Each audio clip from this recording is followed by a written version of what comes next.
নিমন্ত্রণটা অনেকদিন আগেই করে রেখেছিল সুজন। যাব যাব করে আমার আর যাওয়া হচ্ছিল না সুজনদের বাড়ি। আমাদের বন্ধুদের মধ্যে সুজনই সবার আগে চাকরি পেয়েছিল, তাও আবার বিদেশে। সুজনের বাড়ি টাকি। সুজন প্রায় বলতো, একদিন এসে আমাদের বাড়ি থাকবি, গোটা টাকি ঘুরিয়ে দেখাবো, নৌকা চড়াবো, বাংলাদেশ দেখাবো। সুজনের চাকরি পাওয়ার কয়েক মাস পর আমিও চাকরি পেয়ে যাই। সুজন যখন বাড়ি আসতো তখন আমার সময় হতো না, তাই ওদের বাড়ি যেতে পারছিলাম না। কিন্তু এরপর নাকি ও 2 বছরের আগে আসতে পারবে না। তাই এক শনিবার দেখে ঠিক করলাম অফিসের পর ওদের বাড়ি যাব। সেই রাতটা ওদের বাড়ি থেকে রবিবার বিকেলে বাড়ি ফিরব। সেই মতো সুজনকে ফোন করে জানিয়ে দিলাম যাওয়ার তারিখ। আমি যাব শুনে সুজন তো খুব খুশি, গড় করে বলে গেল ট্রেনের সময়। ঠিক করলাম শিয়ালদা থেকে 7:45-এর হাসনাবাদ লোকালটা ধরবো, আর সুজন বলল স্টেশনে চলে আসবে আমাকে নিতে। সময়টা ছিল বৈশাখ মাসের শেষ। কয়েকদিন থেকেই গরমটা আরও বেড়েছে। ইতিমধ্যে 2-3বার ফোন করা হয়ে গেছে সুজনের যে আমি কখন অফিস থেকে বেরোচ্ছি। অফিস থেকে বেরোনোর সময় খেয়াল করলাম আকাশটা মেঘে ছেয়ে গেছে, আর মাঝে মাঝে বিদ্যুতের ঝলক দেখা যাচ্ছে। অফিসের নিচে থেকেই ট্যাক্সি নিলাম শিয়ালদা যাওয়ার জন্য। কিছু রাস্তা যেতে না যেতেই শুরু হলো কালবৈশাখীর তাণ্ডব।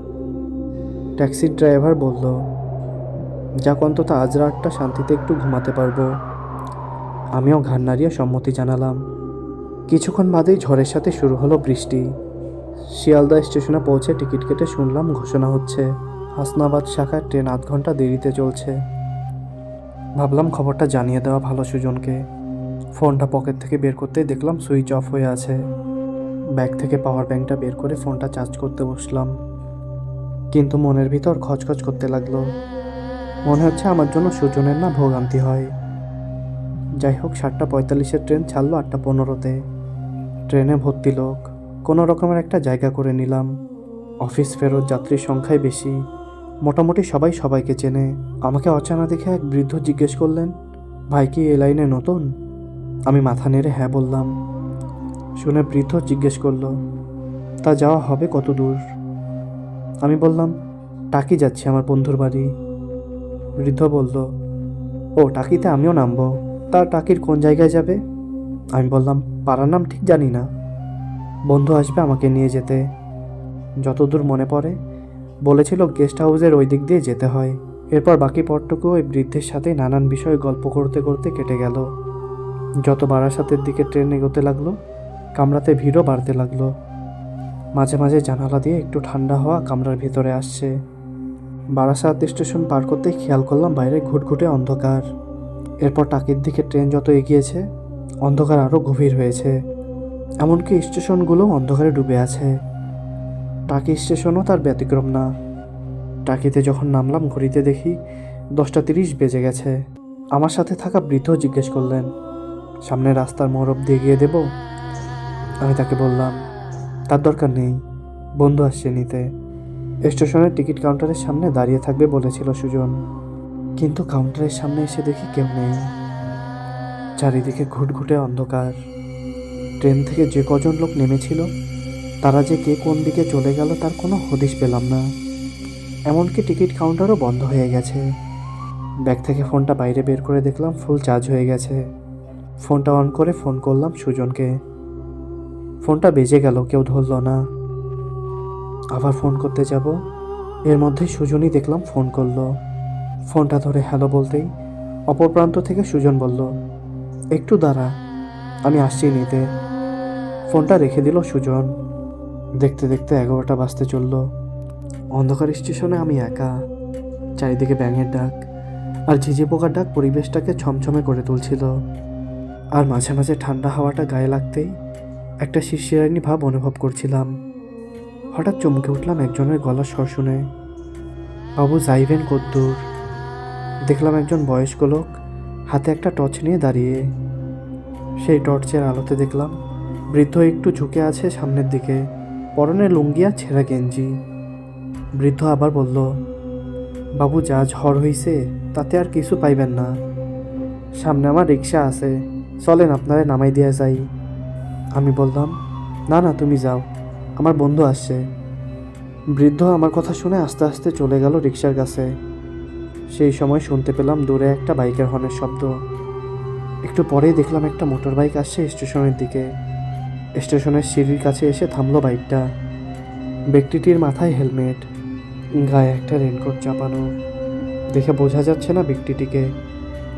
একটু পরেই শুনলাম বাইকে আসা ব্যক্তি আমাকে উদ্দেশ্য করে বলছে, চলে আয়। আসতে বড্ড দেরি হয়ে গেল। গলার কণ্ঠস্বর শুনে বুঝতে পারলাম সেটা সুজন।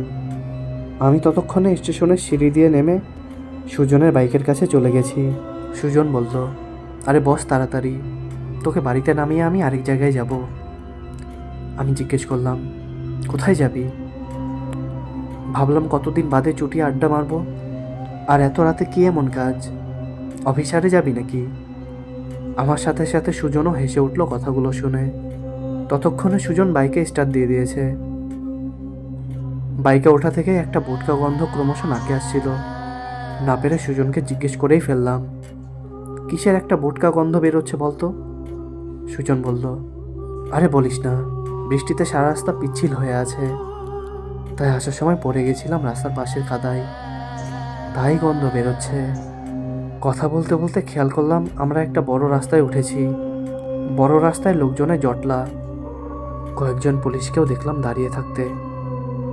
জটলা কাটিয়ে আমাদের বাইকটা একটা সরু গলি ধরতেই আমি সুজনকে জিজ্ঞেস করলাম, কি হয়েছে রে ওখানে? সুজন বলল, অ্যাক্সিডেন্ট হয়েছে শুনলাম। আর বলিস না, দিনরাত ওই থোপর মোড়ে অ্যাক্সিডেন্ট লেগেই আছে। শুনলাম তো লরির সাথে অ্যাক্সিডেন্ট হয়েছে আর স্পটেই মারা গেছে ছেলেটা। বাকি পটটুকু সুজন আমাকে টাকি পৌরসভা, হসপিটাল গেট, জাতীয় পাঠাগার, টাকি কলেজ দেখাতে দেখাতে নিয়ে আসলো। যদিও অন্ধকারে দেখতেই পারিনি, সব কিছু ভুতুরে ভুতুরে বলেই মনে হলো।